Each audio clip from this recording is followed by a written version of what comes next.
Hello everyone and welcome back to my channel. I hope you're all having an absolutely beautiful day so far.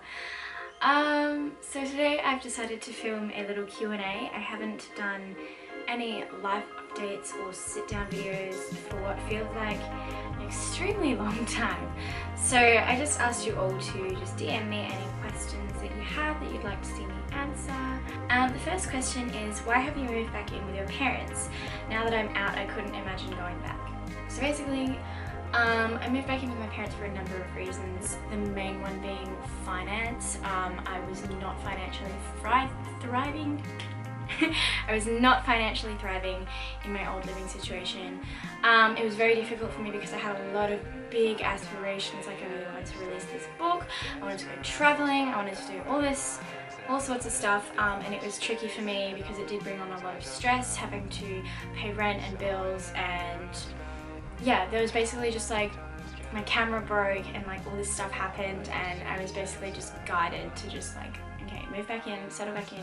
The second reason was my mental health. I lived out of home with my depression and stuff for a while and it was fine, but then this last house that I was in was just it was not right for me. Like, I love the girls that live there and I'm still good friends with them, but living with them wasn't, you know, we just didn't click that well. How to deal with panic attacks. Love you, thank you, that's really sweet. I love you too. Basically what I do is I try to do the 5 things method, and this one has helped me a few times. There's been some really severe times where it hasn't helped me, but for the most part it really manages to center me and bring me back into myself and ground me again.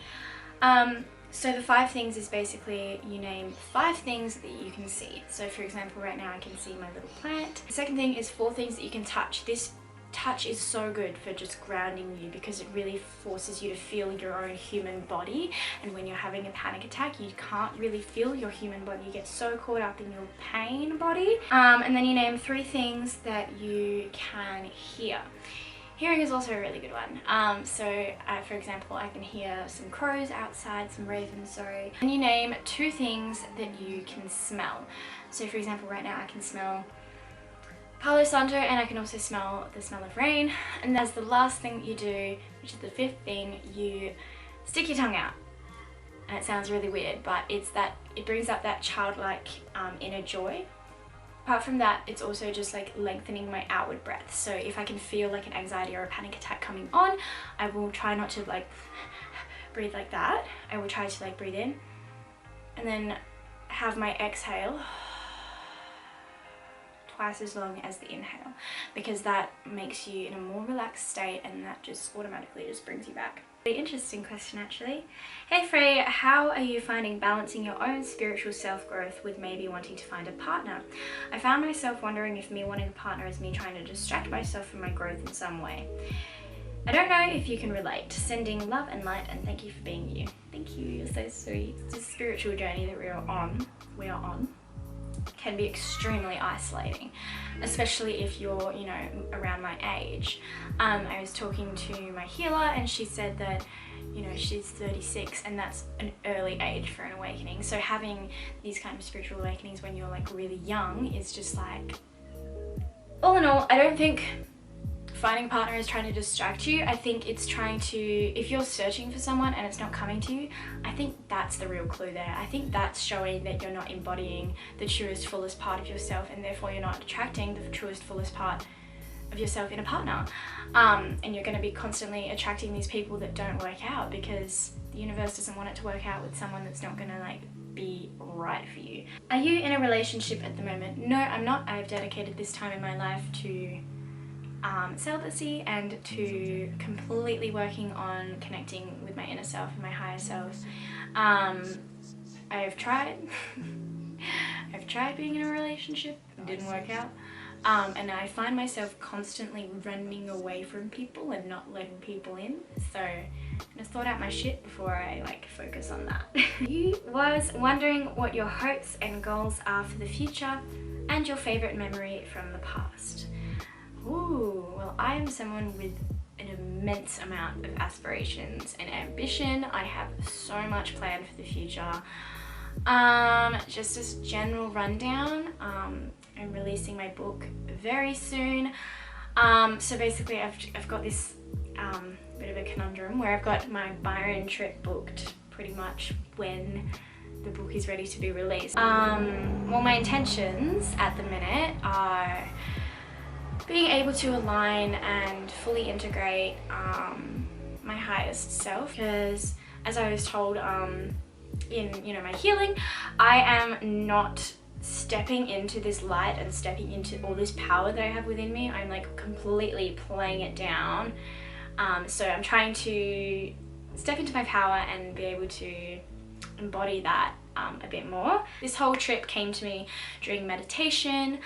So I want to make it as intuitive as possible, basically. Apart from that, like long-term future, I just want to spread love, help awaken the world, and help save the earth and save humanity, and therefore create a better collective and a better existence for everyone. And my favorite memory from the past, there's a poem in my book that describes it really well, but it was basically just a very intense experience where I was one with like the butterflies, and I was just like running around this field, and yeah, it's one of my happiest memories ever. I want to lose weight, but I'm so scared of my breasts being left sagging. My boobs have always been a great insecurity of mine, even though I'm only 15.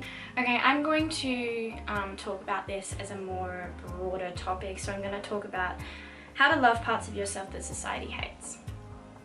I go into very great detail on this in my Finding Your Light ebook. I'll leave like a link below. My first tip for loving your parts of yourself that society hates is acknowledging and knowing and coming into this knowledge that you have been programmed not to like this.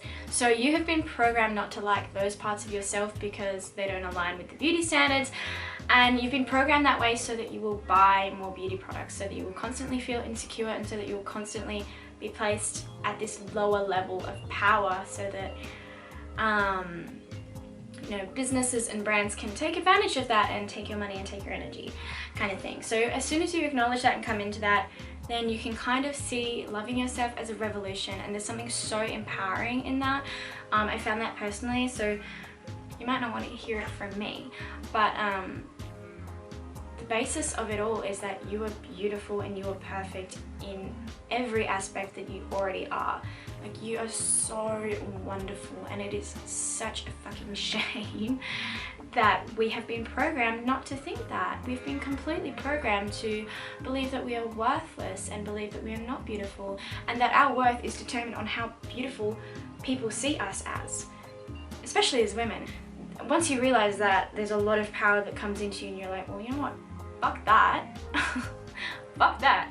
I'm gonna be beautiful, and I'm gonna be me, and I'm going to be incredible and just fucking outstanding regardless, and in fact because of that, in spite of that.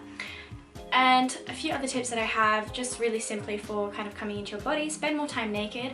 I say this all the time, but being comfortable with your nudity means being comfortable with your full physical self. I don't mean like go walk to like around Coles like with your tits out, because probably not the best idea, but I mean like sleeping naked, or like, I remember when I was the most insecure, I couldn't even get in the fucking shower because we had a mirror next to our shower, and I couldn't walk past that mirror because I couldn't see myself. I couldn't look. I was so disgusted. I was like, ooh, no thanks. But being comfortable with seeing yourself naked in a mirror, taking nudes, obviously safely, and you don't have to send them to anyone, taking nudes for yourself, like make it all pretty, get some roses, get like a red light going, you know how it is. And there's some really empowering music as well, so dancing, dancing, dancing, dancing, so good for you.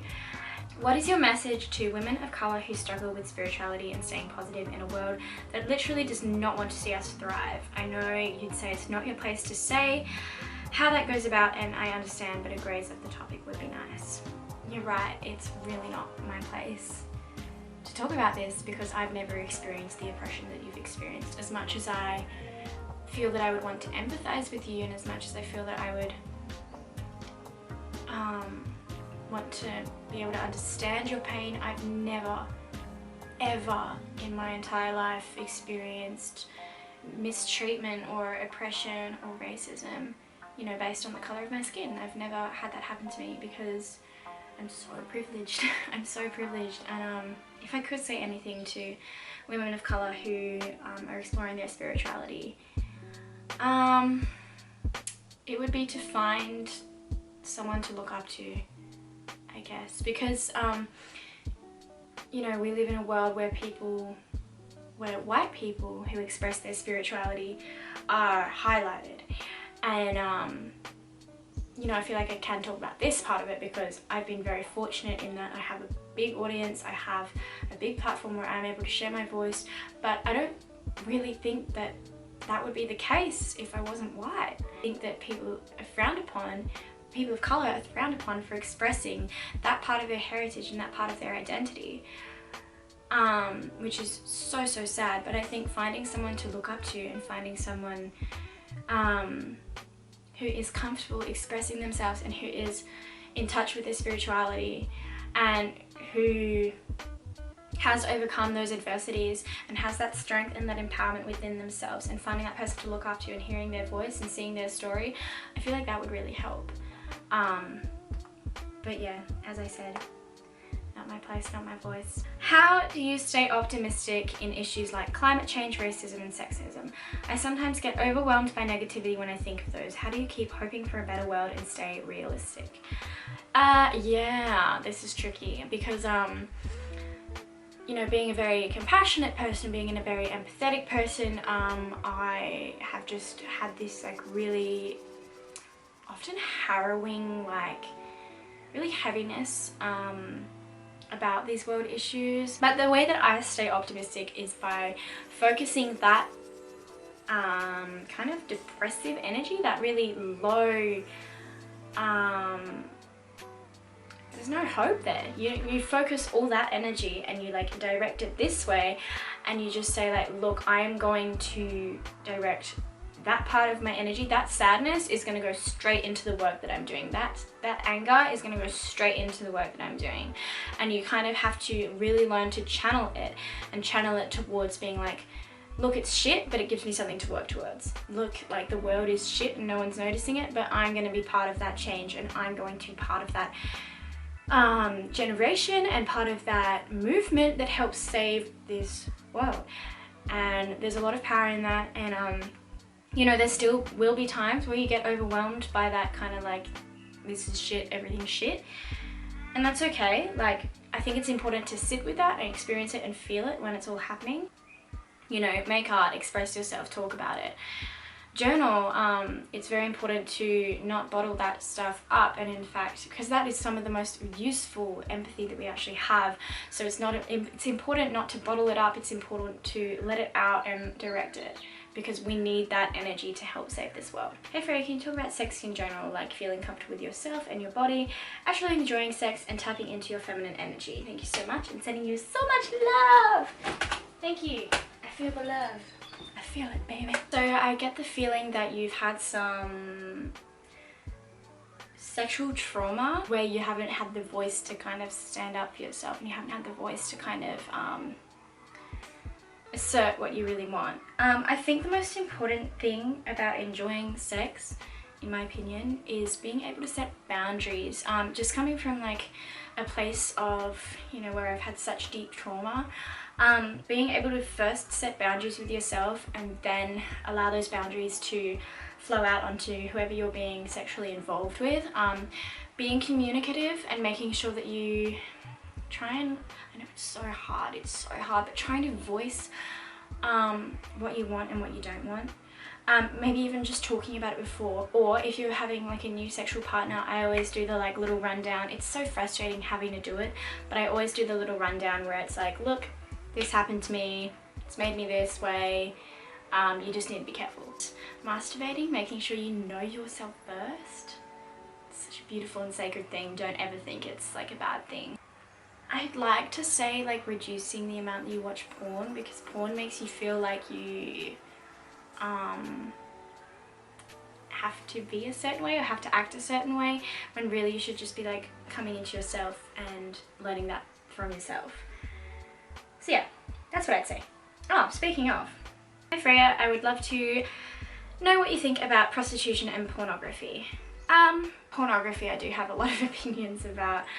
I had this recent sexual experience which, yeah, just took it out of me. Like, it was just violent. It was not good, not what I wanted. But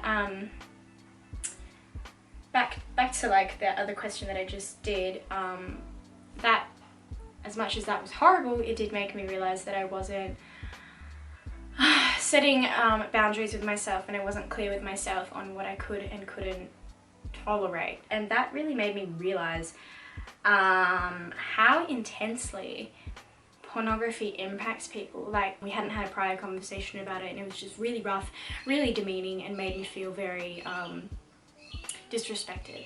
And, you know, I told my friends about it, and they were just like, look, like, that's porn. That's what porn does to people, because you see these actresses, like, they're literally acting.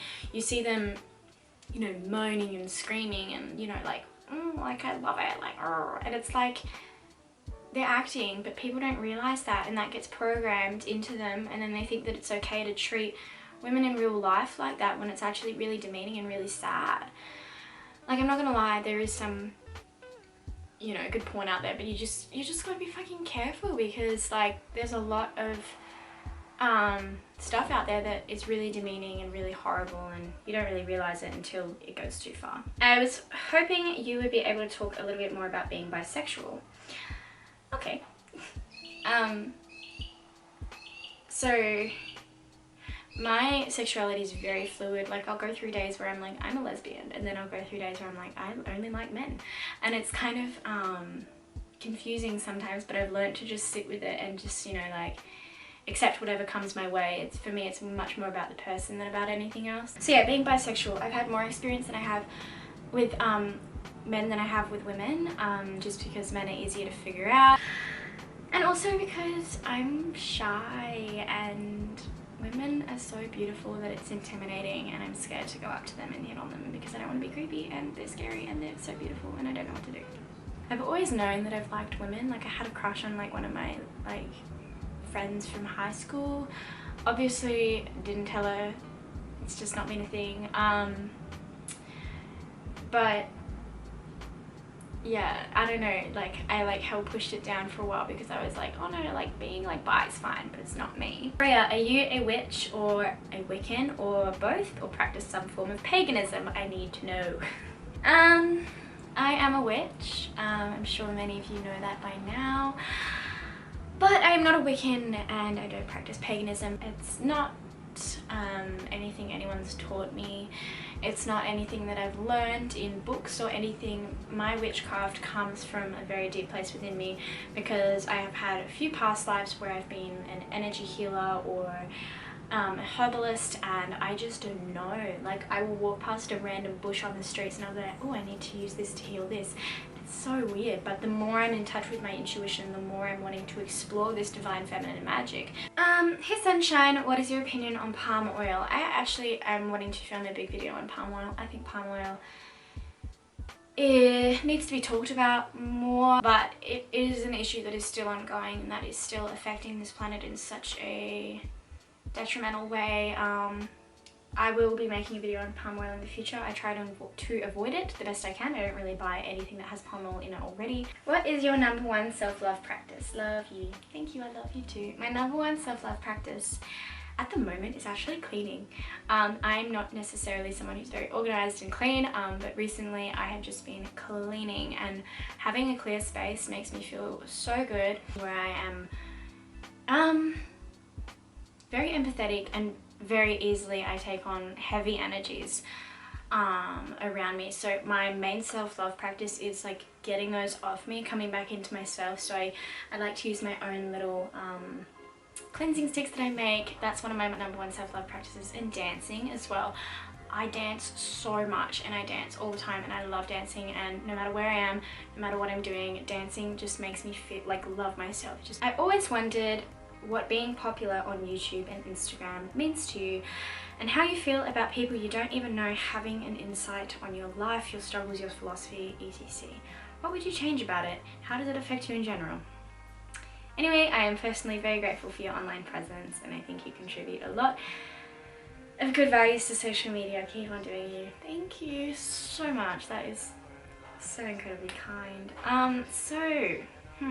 Tricky because I'll go through the timeline of what this means to me. When I first started being more vulnerable on social media, I didn't particularly have a great relationship with social media. It actually, well, I did at the start, but then when it set in a little bit more, I was really paranoid. I hated it when people would come up to me and say hi to me.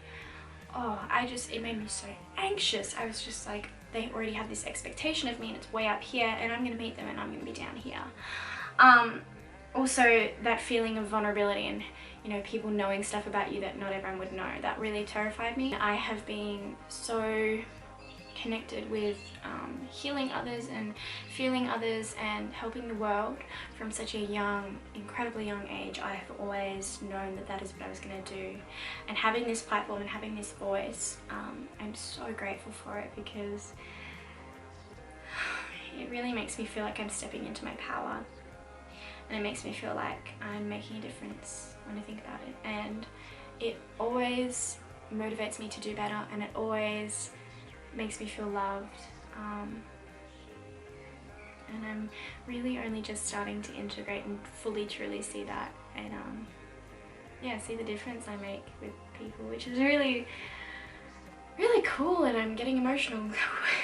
At the end of the day, I've got a place where I can share my voice, and a place where people listen to me, and a place where I can help people, and that's all that I want in this life, so yeah.